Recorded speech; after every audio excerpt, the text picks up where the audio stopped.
Hello dear. तो जितने भी एएनएम के कैंडिडेट हैं, जितने भी लोग जो है बिहार एएनएम के अप्लाई किए हैं, सबको वेलकम है। सबको जो है आज की इस वीडियो में 10,709 पोस्ट पर जो कोर्ट के ऑर्डर आ चुका है कि अब पुराने जो एडवर्टाइज है 2018 के जो नियमावली है उसी के तहत बहाली होंगे, मीन्स मेरिट पर बहाली होंगे। एग्ज़ाम वगैरह जो भी हुआ, जो भी डॉक्यूमेंट वेरिफिकेशन हुआ, सब खत्म हो गया। अब आपका फिर से मेरिट पर ही बहाली होगा, मेरिट आएगा उसके आधार पर ही जो है सबका बहाली अब होने के वाला है। ठीक है, कोर्ट के ऑर्डर के बाद। तो फाइनली हम बता दें कि ये बिहार एएनएम 10,709 की जो बहाली है, तो फाइनली इसमें अब सबसे ज़्यादा बहाली का फ़ायदा किन स्टूडेंट को, किन कैंडिडेट को मिलने वाला है। क्योंकि आपको पता होगा कि एग्ज़ाम में बहुत सारे ऐसे कैंडिडेट्स थे जिनके पास एक्सपीरियंस था, जिनके पास हायर डिग्री था, बट वह एग्ज़ाम क्वालिफाई नहीं कर पाए। लगभग 3,000 ऐसे कैंडिडेट है, 3200, जो कहीं ना कहीं अनुभव प्रमाण पत्र रखते थे, जिनके पास हायर डिग्री था नर्सिंग में, बट वह क्वालिफाई नहीं कर पाए थे, जिसके कारण से 3,3200 ऐसे स्टूडेंट सीधा सीधा छट गए थे, हायर डिग्री या एक्सपीरियंस वाले। तो आज के इस वीडियो में बताएंगे कि मेरिट आ जाने से सबसे ज़्यादा फायदा किनको है, किनको होगा। तो आज की इस वीडियो में चलिए हम बताते हैं और आप लोग समझने का प्रयास कीजिएगा कि यह जो भी प्रयास किया गया, जो भी एग्ज़ाम रद्द करवाने का जो भी चीज़ें प्रयास किया गया, कोर्ट में दायर किया गया याचिका, तो उनसे किनको फ़ायदा होगा अब मेरिट पर बहाली होने से। सबसे पहले आपको क्लियर कर दें कि एग्ज़ाम से जो बहाली होता है उसमें आपको ये मैटर नहीं करता है कि आप अपने एकेडमिक क्वालिफिकेशन में कितना मार्क्स परसेंटेज लाए हैं या नहीं लाए हैं। वहाँ पे सिर्फ पास भी जो है उसको भी जॉब होने का चांस रहता है एग्ज़ाम बेसिस से, और जो अच्छा खासा नंबर लाया है उसको भी हो सकता है। मतलब दोनों का इक्वल पोजीशन चांसेज रहता है। बट मेरिट से जैसे ही एग्ज़ाम आपका आ गया, बहाली आ गया, तो आपको सीधा समझना चाहिए कि जहां अगर 90% वाला है, एएनएम में अगर 90% मार्क्स है, एक कैंडिडेट है जो 60% मार्क्स लाया है, बट पढ़ने में तेज, ये 60% वाला ज़्यादा है, इसको नॉलेज ज़्यादा है, और 90% वाला को नॉलेज कम है। तो अगर एग्ज़ाम होता तो ये 60% वाला बाजी मारता। ठीक है, 90% वाला अब किस कारण से नंबर लाया है नहीं लाया है इसका तो किसी को पता है नहीं। ठीक है, लेकिन ये पढ़ाई चूंकि छोड़ चुका है, पढ़ाई में कमज़ोर है, एएनएम में अच्छे से नहीं पढ़ रखी है, तो इस कारण से पढ़ाई में वीक है, तो इसको रिटेन एग्जाम से नहीं होता। जबकि 60 वाला पढ़ने में तेज है, ठीक है, तो इसको हो जाता। समझ गए?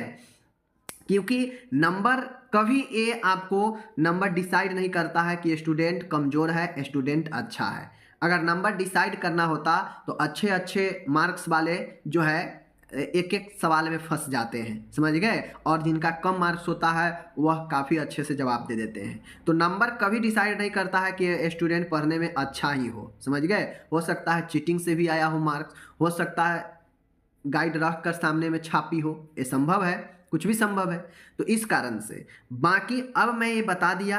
अब अगर मेरिट से बहाली हो तो आपको पता है, अगर स्टूडेंट 90% वाला पढ़ने में सही हो या नहीं हो, लेकिन एएनएम में 90% है, 60% वाला कितना भी पढ़ने में अच्छा हो, मेहनती हो, बट जॉब जो है मेरिट पर सीधा सीधा 90% वाला का होगा, 60% वाला का कभी नहीं होगा। समझ रहे हैं बातों को? चाहे स्टूडेंट कितना भी पढ़ने में 60% वाला अभी अच्छा हो, इसको जॉब मेरिट में नहीं होगा। 90% वाला को सीधा जॉब होगा। समझ रहे बातों को? तो ये हो गया किसको हो सकता है, किसको ना हो सकता।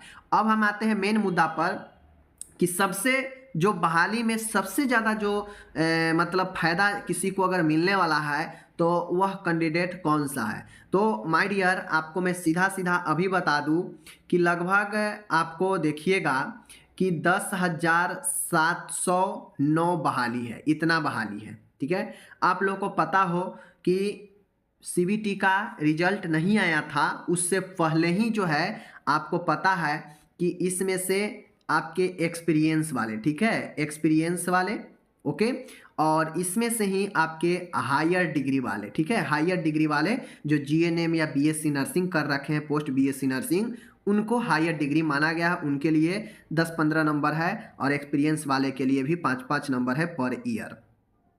तो इस 10,709 में से आपको पता होगा कि जो डीबी कराने के लिए, डॉक्यूमेंट वेरिफिकेशन के लिए जो बुलाया गया था, लगभग दोनों को ऐड करके लगभग 4600 कैंडिडेट था। कितने? लगभग 4600 कैंडिडेट था, जिसमें एक्सपीरियंस और हायर डिग्री वाले को एक साथ डॉक्यूमेंट वेरिफिकेशन के लिए लिस्ट जारी किया गया था। लगभग 4600 है। अब इस 4600 में पास कितना किया? तो मात्र 1200-1300 जो है आपको पास किया। कितना पास किया? मात्र 1200 से 1300 जो है आपके कैंडिडेट ही जो है पास कर पाया। समझ रहे हैं बातों को? 4600 में सीबीटी में पास कितना किया? मात्र 1200 से 1300, यानी इस 4600 में सीधा जो है 3200-3300 सीधा फेल हो गई। समझ गए ना? तो सीधा सीबीटी में 3200-3300 फेल हो गई। तो यह सीबीटी में सीधा फायदा किसको मिला? फ्रेशर कैंडिडेट को। जो यहाँ से कटी, जो यहाँ से छटी, उसको सीधा फ्रेशर वाला को ज़्यादा मौका मिल गया, सीट ज़्यादा फ्रेशर वाला को भर जाता। तो यहाँ पे हुआ क्या कि अब मेरिट लागू हो गया। तो अब ये जो 1200-1300 जो पहले था, ये हो सकता है इस 4600 में अब जो जॉब होगा वह 4000 को। ठीक है, अब जो जॉब होने का जो चांसेज है, पहले जो सीबीटी के माध्यम से 1200-1300 या 1000 को जॉब होने वाला था एक्सपीरियंस और हायर डिग्री वाले को, अब यह सीधा जो है 4600 में 4000 को जॉब हो जाएगा। अब कैसे जॉब हो जाएगा? मैक्सिमम कैंडिडेट को यहाँ पे हो जाएगा जॉब। चलिए बताते हैं।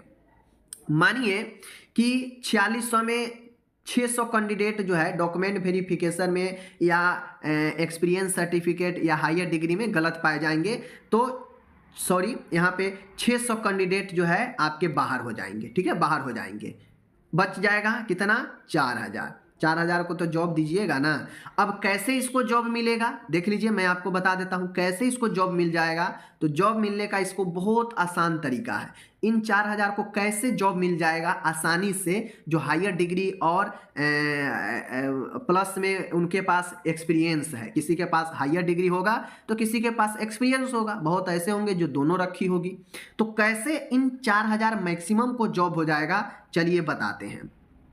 अब मान गए आपको पता है कि एएनएम के डिग्री के लिए 60 मार्क्स रखा गया है। ठीक है, एएनएम के डिग्री पर 60 रखा गया है। ठीक है, हायर के लिए 15 रखा गया है, 75 हुआ, और 25 नंबर रखा गया है आपके एक्सपीरियंस के लिए। कुल बनता है आपका 100। समझ गए?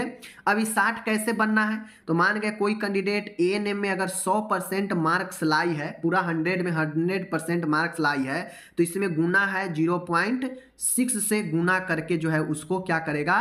60 आ जाएगा। तो कोई 100% लाई होगी तब। अगर कोई 90% मार्क्स एएनएम में लाई है तो 9 छक 54, यानी 60 में उसको कितना मिल जाएगा? उसको 60 में 90% वाले को 54 नंबर मिल जाएगा। 0.6 से 90% में गुना कीजिएगा तो 54 आएगा। ठीक है, अब यहाँ पे मान गए हायर डिग्री में वो जीएनएम कर रखी है, क्योंकि एएनएम के बाद ज़्यादातर लोग जीएनएम ही करती है। तो जीएनएम कर रखी होगी तो मान गए उसको 10 नंबर यहाँ से मिल जाएगा।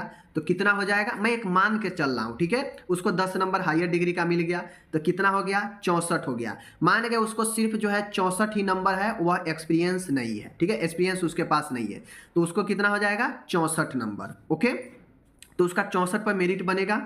अब मान गए, ये तो हम 90% मान लिए कि 90, 100 में 90 लाई होगी एएनएम में। मान गए कोई 70% ही लाई होगी। ठीक है, मैं आपको बता देता हूं कि कोई मान गए 100 में से 70% ही लाई होगी, 70% ही लाई होगी। ठीक है, तो 70% वो लाई है, इसमें गुना होगा 0.6 से, तो 7 छक 42, 42 नंबर हो जाएंगे। ठीक है, इसको 70% का कितना मिल जाएगा? 42 मार्क्स मिल जाएगा। हायर डिग्री जीएनएम कर रखी है तो 10 नंबर मिल जाएगा। ठीक है, 52 नंबर। फिर भी उसको 70% पर 52 नंबर हो गया, क्योंकि इसका 10 सीधा ऐड हो रहा है, इसमें कोई गुना भाग नहीं होगा हायर डिग्री में। ठीक है, अगर मान गए वो हायर डिग्री नहीं करके रखी है, एक्सपीरियंस उसके 3 साल का है, तो 5-5 नंबर 15 नंबर, तो कितना हो जाएगा? 52 और 15 हो जाएगा उसको 57, यानी उसका मेरिट 57 पर बनेगा। ठीक है, मैं 70% पर मात्र मानकर चल रहा हूं। अगर मान गए जो है कैंडिडेट को 60% ही है, मैं मानता हूं कि कैंडिडेट को 70% भी नहीं है, 60% है, 60%, तो 60 में आप 0.6 से गुना कीजिए तो कितना हो जाएगा? 36 हो जाएगा ना 36। चलिए हम इसको 36 ही मान लेते हैं, इसको हम 60% मान के चलते हैं कि एएनएम में आया होगा, तो उसको 36 नंबर हो गया। अगर मान गए वो अगर हायर डिग्री में जीएनएम की है तो 10 नंबर मिल जाएगा, ठीक है, तो कितना हो जाएगा 46 नंबर हो जाएगा। 46 इतना पर हो गया ना। चलिए 60% मार्क्स है, लेकिन हायर डिग्री के कारण उसको 10 नंबर मिला, 46 हो गया। मान गए हायर डिग्री अगर उसके पास नहीं है, ठीक है ना, अगर उसके पास हायर डिग्री नहीं है और वो 3 साल नहीं 2 साल के उसके पास एक्सपीरियंस है, तो 5 2 साल के लिए 10 नंबर, तो 10 नंबर कितना मार्क्स हो गया 46। फिर भी उसको इस 46 पर जॉब हो जाएगा, समझ रहे हैं बातों को, फिर भी उसको 46 पर जॉब हो जा रहा है। तो एक्सपीरियंस और हायर डिग्री वाले को कम से कम मार्क्स भी होगा तो उसको जॉब होने का सीधा सीधा जो है आपके चांसेज है। अब एक एक्सपीरियंस के मैं बात करूं, ये 46 मार्क्स अगर किसी फ्रेशर को लाना पड़ेगा तो उसके पास एएनएम में कितना मार्क्स होना चाहिए, इस एएनएम में 8 छक 48, लगभग 78% एएनएम में मार्क्स होगा, तब जाके उसके 46 के आसपास मार्क्स बनेगा कट ऑफ में। अब एक है एएनएम जिसको 60% है और एक्सपीरियंस 2 साल का है या जीएनएम है, तो उसको 46 बन जा रहा है, मात्र 60% है उसके एएनएम में। लेकिन एक है जो 78% एएनएम में लाएगा, तब जो है उसको 46 जो है यहाँ पे बनेगा, समझ रहे हैं ना।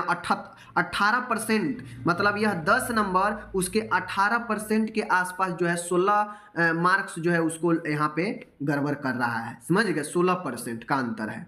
तो ये अगर सीधा सीधा मैं कहूँ कि 4600 कैंडिडेट आपके जो है डॉक्यूमेंट वेरिफिकेशन के लिए बुलाए गए थे, जिसमें हायर डिग्री वाले थे, एक्सपीरियंस वाली थी, तो वैसे में इन 4600 में सीधा सीधा 600 कैंडिडेट के मैं हटा देता हूं कि डॉक्यूमेंट वेरिफिकेशन में गड़बड़ पाए जाएंगे, फिर भी 4000 कैंडिडेट को तो जॉब होना तय माना जाए, समझ गए। इसमें अगर किसी को 60% भी मार्क्स होगा, किसी को 55% भी अगर एएनएम में मार्क्स होगा, तो उसके हायर डिग्री और उसको एक्सपीरियंस जो है इतना उसको नंबर को बढ़ा देगा ऐड करके कि उसको आसानी से जॉब हो जाएगा, समझ रहे हैं बातों को। लेकिन एक फ्रेशर कैंडिडेट को कहाँ दिक्कत होगा कि यहाँ पे तो जब एक्सपीरियंस और हायर वाले को सीधा सीधा जॉब हो जाएगा, लेकिन एक फ्रेशर कैंडिडेट को कहाँ दिक्कत करेगा, तो फ्रेशर को दिक्कत करेगा कि फ्रेशर को अगर 80 नंबर फ्रेशर का है, 80% एएनएम में, तो 0.6 से गुना इसमें अगर होगा तो हो जाएगा 8 छक 48, यानी उसको 80% पर 48 नंबर मिल रहा है। लेकिन एक हायर और एक एक्सपीरियंस डिग्री वाले को जो है यह 46 या 48 नंबर मात्र 55-60% पर भी मिल जाएगा, क्योंकि उसके पास एक्सपीरियंस भी है और उसके पास जो है हायर डिग्री भी है, तो उन दोनों में से कोई भी है तो ऐड सीधा करने के बाद उसका 46-48 हो जाएगा, समझ गए ना।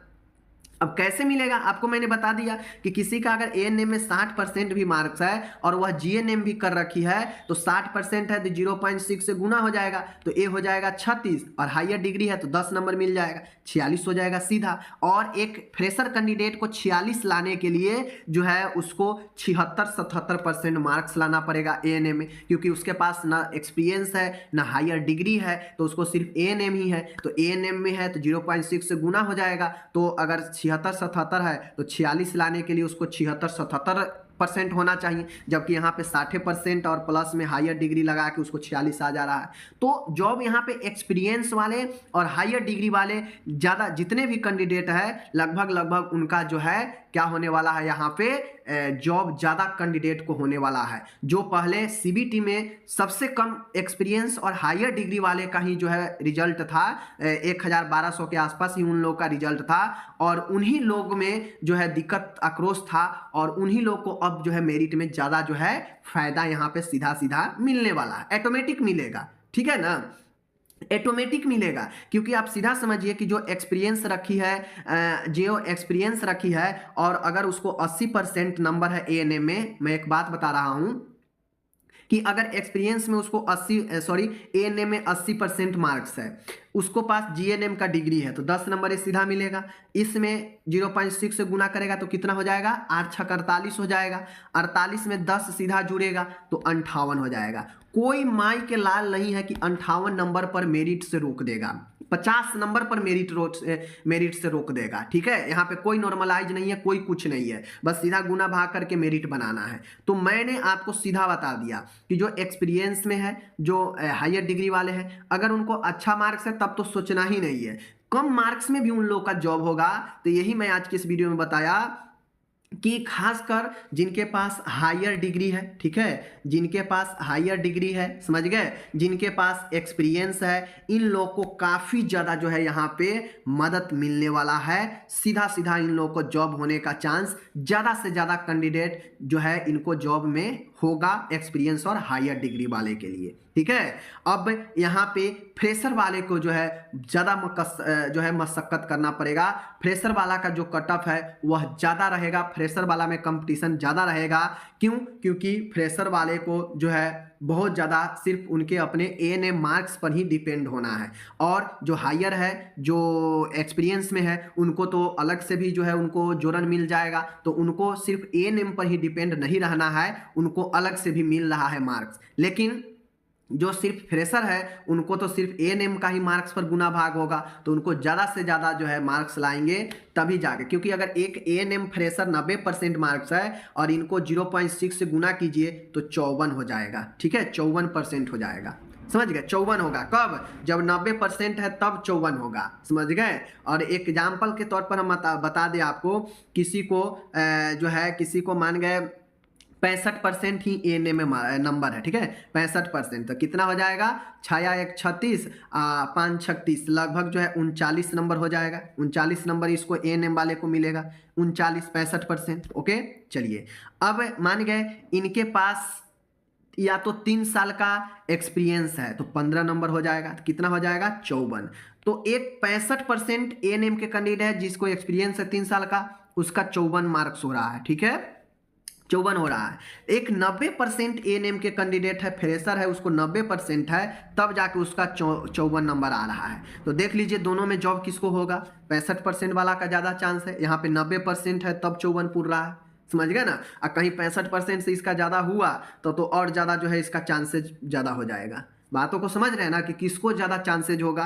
और आपको पता है कि सीबीटी में लगभग 4600 के आसपास कैंडिडेट को बुलाया गया था, तब जब किसी का रिजल्ट नहीं आया था। सीधा वहाँ पे जो भी पाए गए कि जो भी हायर डिग्री वाले हैं, जो भी एक्सपीरियंस वाले हैं, सबको डीबी के लिए बुलाया गया, कोई वहाँ पे रिजल्ट नहीं आया था। तो लगभग 4600 कैंडिडेट ऐसे थे जिनके पास हायर था, जिनके पास एक्सपीरियंस था। तो समझ लीजिए कि इन 4600 में सीधा के सीधा 4000 कैंडिडेट को तो जॉब होना ही होना है। 600 को अगर मैं हटा भी देता हूँ कि डॉक्यूमेंट में, काउंसलिंग में फर्जी या गलत पाए गए, तो फिर भी 4000 को सीधा सीधा जॉब होने का चांसेज है। क्यों?